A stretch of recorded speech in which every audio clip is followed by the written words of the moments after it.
Good morning, students. How are you all? I hope you all are in good health and taking great care of yourself. Welcome back to our English class. I hope that your papers are going well, and now we need to prepare for our paper, that is English, which is going to be held on 12th, right? So I hope that you are revising your chapters properly. And today in this video we are going to revise the grammar chapter number 13, that is phrases and clauses. We have already revised chapter 8, that is active passive, in the previous class. So today we would be just revising phrases and clauses, that is as it is already done. So I hope that you get clear with all the concepts. So let's start our chapter. We'll start with phrase. As we have already studied, student, कि phrase क्या होता है. Phrase is a group of words that make sense but only partly. ये हमने पहले भी पढ़ा हुआ है, आपने भी पहले पढ़ा होगा कि phrase और sentence में वही difference होता है. Phrase is also group of words just like a sentence, but yes, phrase can have only a part sense, मतलब पूरा complete sense नहीं होता है, जबकि sentence का पूरा complete meaning होता है. And sentence does have a subject and a finite verb both together. और sentence के अंदर दोनों चीज़ें होती है, जो होता है subject and finite verb. Finite verb का मतलब मैंने आपको समझाया था, the verb which is governed by the subject, मतलब वो किसी तरह subject से related है, that is called a finite verb. Okay, so sentence में दोनों चीज़ें होती है, जबकि phrase में ये दोनों चीज़ें नहीं होती है. यहाँ पे एग्जाम्पल्स दिए हुए हैं. Sandwich on the table, bushel of apples, small brown, after a long time. Here students, if you see, there are some words which are placed together, but we can't get the full idea about what it is trying to say. अभी ये जो group of words है वो किसी भी particular speech को represent कर सकते हैं, पार्ट्स ऑफ स्पीच को. मतलब वो नाउन की जगह पर आ सकते हैं, वर्ब की जगह पर हो सकता है, एडजेक्टिव की जगह पर हो सकता है, या फिर एडवर्ब की जगह पर भी हो सकता है. ठीक है, तो अगर वर्ब, नाउन, एडजेक्टिव या एडवर्ब उनकी जगह पर 3-4 वर्ड्स है, मतलब ग्रुप ऑफ वर्ड्स है, then we call it as a noun phrase और वर्ब फ्रेज और एडजेक्टिव फ्रेज या फिर adverb phrase. Okay, so there are many different types of phrases. We will first look 4 main types, जिसमें पहला है noun. Normally noun sentence में कहाँ पर होता है, या तो वो सब्जेक्ट होगा या फिर वो ऑब्जेक्ट होगा, राइट. सेंटेंस में नाउन कौन सी जगह पर हो सकता है, it might be the subject in the sentence or it might be an object in the sentence, right. So उस जगह पर एक स्पेसिफिक नाम ना होके अगर 3-4 वर्ड्स है, then that becomes your noun phrase. It can contain determiners, adjectives and possessive. For example, Raman has a profitable business. What does Raman have?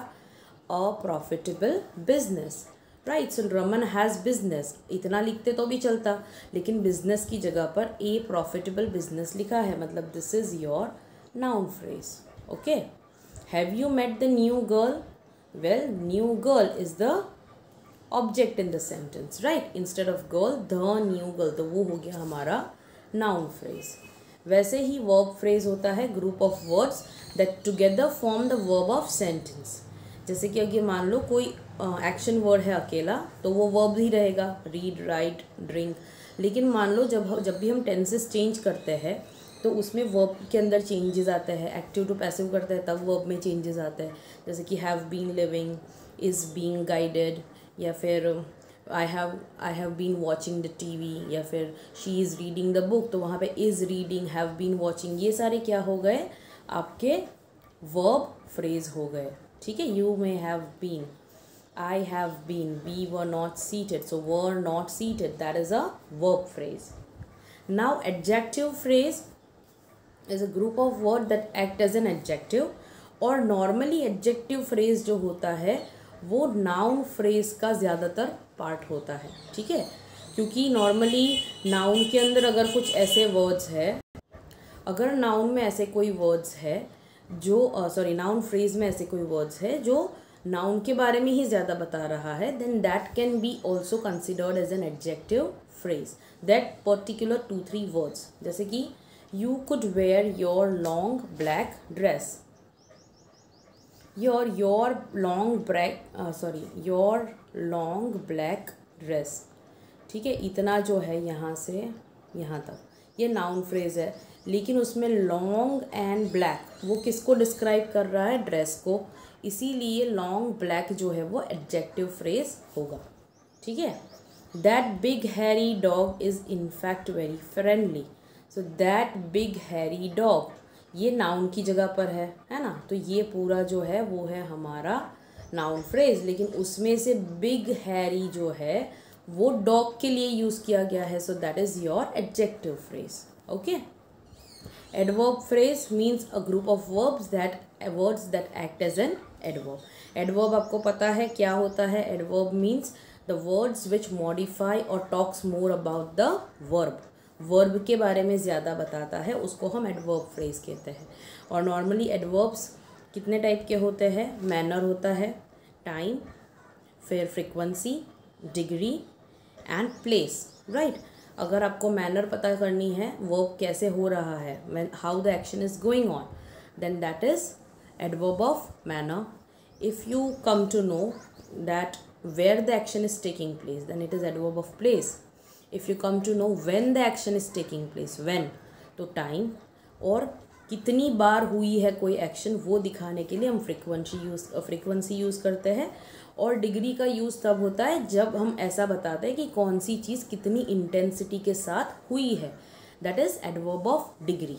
Okay, now अगर इन सारी जगह पर वर्ब्स एडवर्ब्स है जो एक वर्ड ना हो के 3-4 वर्ड है, then that is your adverb phrase. Once upon a time there was a farmer. So your once upon a time, that is adverb phrase of time. Right, he lived in a little hut in his farm. Where did he live? In a little hut in his farm. So that is adverb phrase of place, है ना, place दिखा रहा है वो. He walked with heavy steps. How did he walk? With heavy steps. तो ये manner दिखाता है. He stayed there till noon. Till when? Till noon. तो ये जो till noon है वो time दिखा रहा है हमें. Right? अभी उसके रिलेटेड ये जो एक्सरसाइज है स्टूडेंट्स, वो ऑलरेडी मैंने आपको PDF सेंड कर दिया है and we have already done this exercise.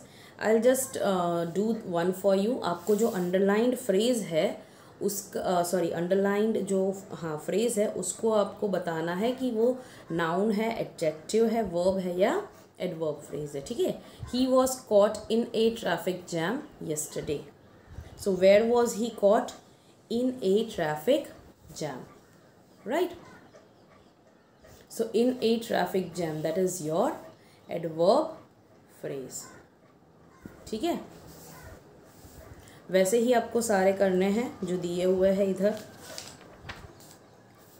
And we also have one exercise B, जिसके अंदर आपको नाम दिया हुआ है ब्रैकेट में, वो वाले फ्रेज अंडरलाइन करना है. जैसे कि he follows his parents advice. What does he follow?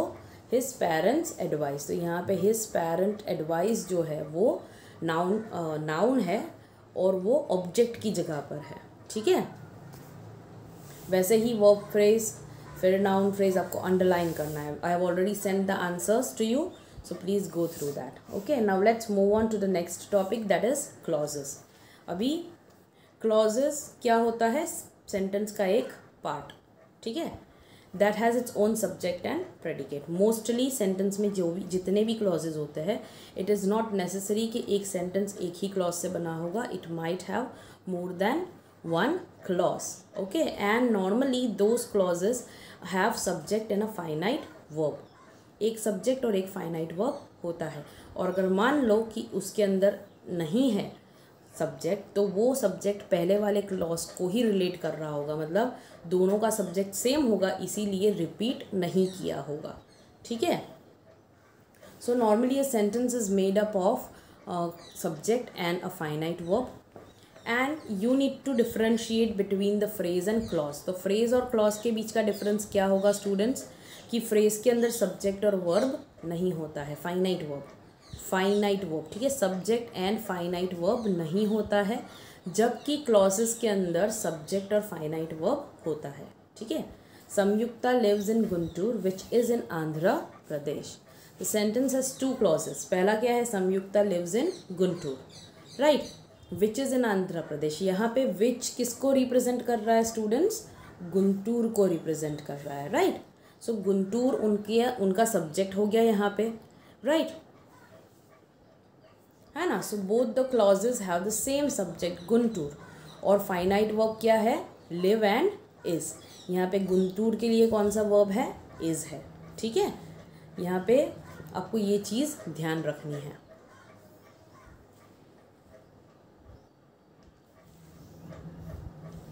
Naima was standing near the canteen. Naima was standing. Well, that is the subject. Near the canteen. Where was she standing? She was standing near the canteen. लेकिन अभी अगर आप ये वाला word phrase देखते हो, group of words जो है नियर द कैंटीन, उसके अंदर सब्जेक्ट भी नहीं है और फाइनाइट वर्ब भी नहीं है, राइट? इसीलिए इसको हम फ्रेज कहेंगे. और नाइमा वॉज स्टैंडिंग ये हो गया हमारा क्लॉज. ठीक है, so let's see the difference between two of them. Clauses has a subject and one finite verb each. Some of them can convey complete meaning and some of them can not. कुछ clauses ऐसे होते हैं जो पूरा meaning दिखाते हैं और कुछ ऐसे भी होंगे जिससे हमें पूरा मतलब पता नहीं चलेगा. ठीक है, और सेंटेंस किसको कहते हैं? सॉरी, फ्रेजेस तो रह गया. फ्रेजेस मतलब do not have subject and finite verb both. दोनों चीज़ें नहीं होती है फ्रेज के अंदर, इसीलिए कंप्लीट मीनिंग पता नहीं चलेगा. एंड सेंटेंस किसको कहते हैं कि सब्जेक्ट और फाइनाइट वर्ब है and sentence conveys complete meaning. और सेंटेंस किससे बना होता है? क्लॉजेस से बना होता है. ठीक है, तो आपको याद रखना है सेंटेंस क्लॉजेस से बना होता है और क्लॉजेस के अंदर कुछ क्लॉज ऐसे होंगे जो आपको कंप्लीट मीनिंग दे पाएंगे और कुछ क्लॉजेस ऐसे होंगे जो पूरा मीनिंग नहीं दे पाएंगे. उस हिसाब से क्लॉजेस को दो पार्ट में डिवाइड किया जाता है. एक होता है मेन क्लॉज और दूसरा होता है सबऑर्डिनेट क्लॉज. अभी मेन क्लॉज किसको कहा जाता है? विच कैन स्टैंड अलोन, मतलब इंडिपेंडेंट. जो क्लॉज इंडिपेंडेंट स्टैंड करता है उसको दूसरे क्लॉज की ज़रूरत नहीं है अपना मीनिंग कन्वे करने के लिए. Then that is called independent clause. And subordinate मतलब डिपेंडेंट क्लॉज. अभी ये जो डिपेंडेंट क्लॉज है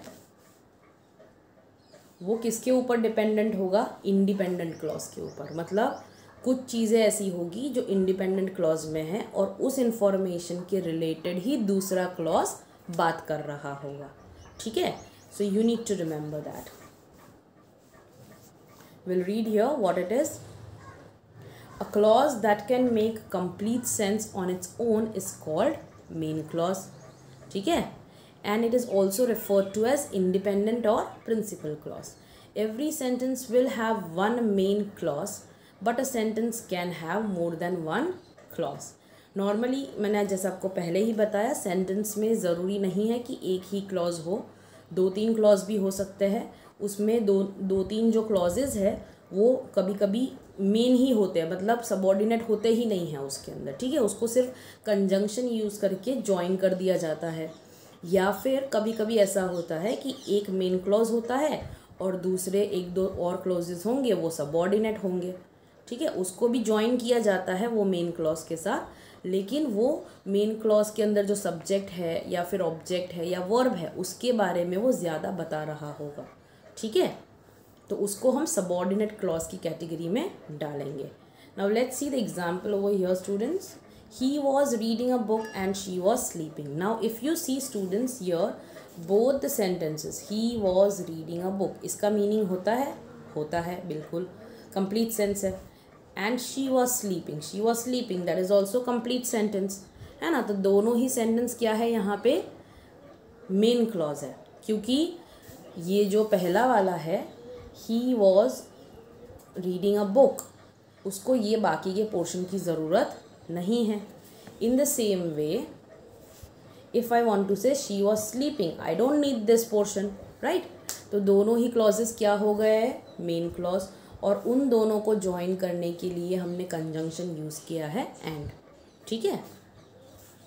her mother was born in Andhra Pradesh but she grew up in England.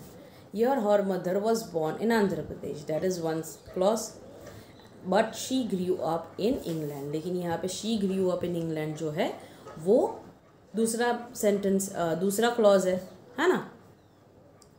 सो दोनों ही मेन क्लॉज है, पहले वाले को दूसरे की ज़रूरत नहीं है और दूसरे वाले को पहले की ज़रूरत नहीं है, but still we have just joined it using a conjunction but.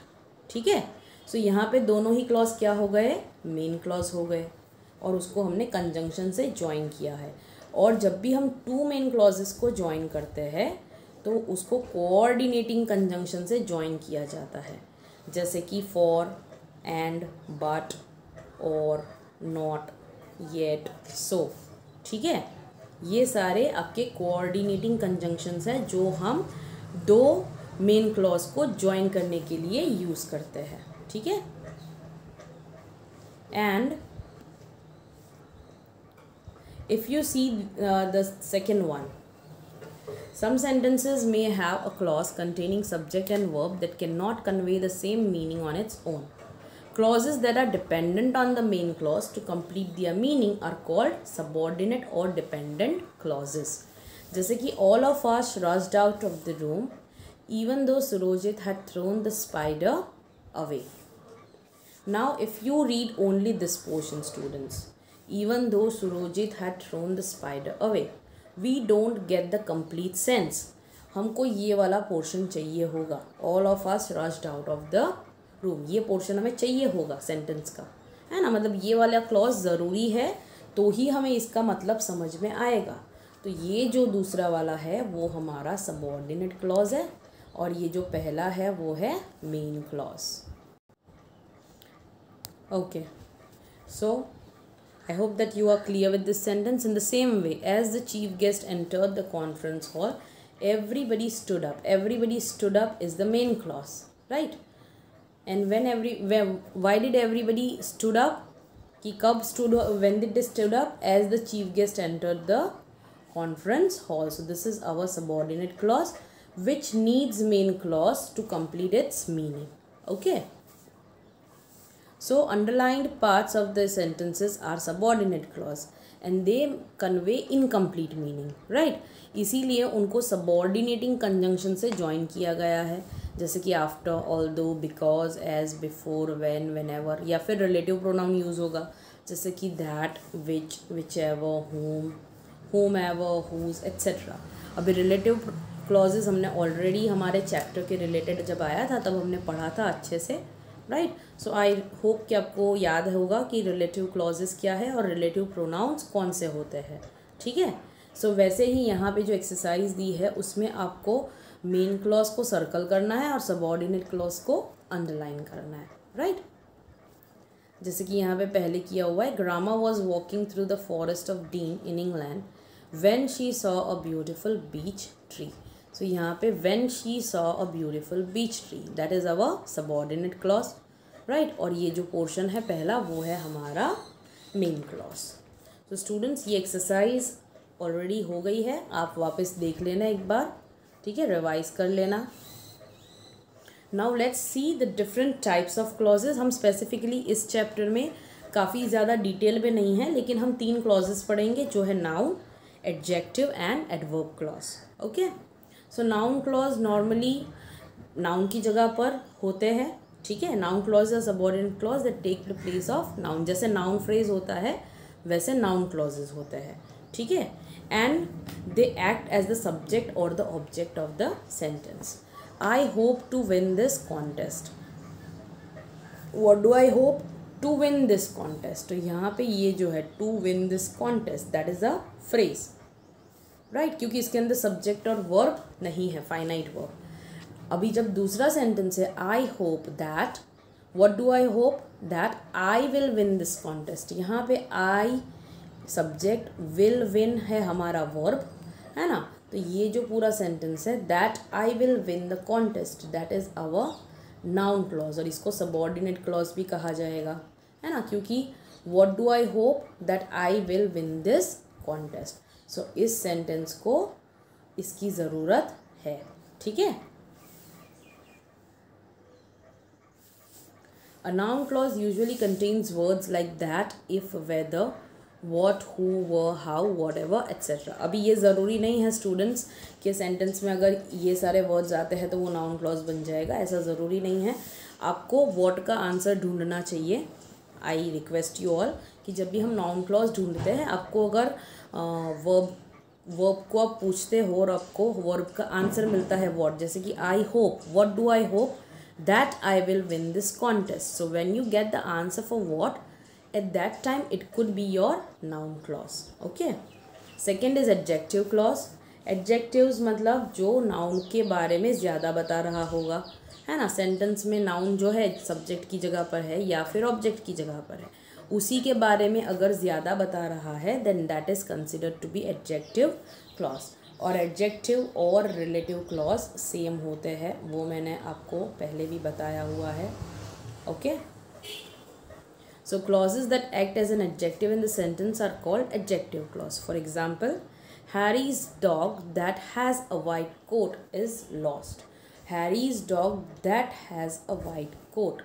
That has a white coat किसका? डॉग का, है ना. तो यहाँ पे ये जो है that has a white coat, that is our adjective clause, क्योंकि इसके अंदर हमारे पास वर्ब भी है हैज़, और दैट किसको रिप्रेजेंट कर रहा है? डॉग को रिप्रेजेंट कर रहा है. ये दैट रिलेटिव प्रोनाउन है ना.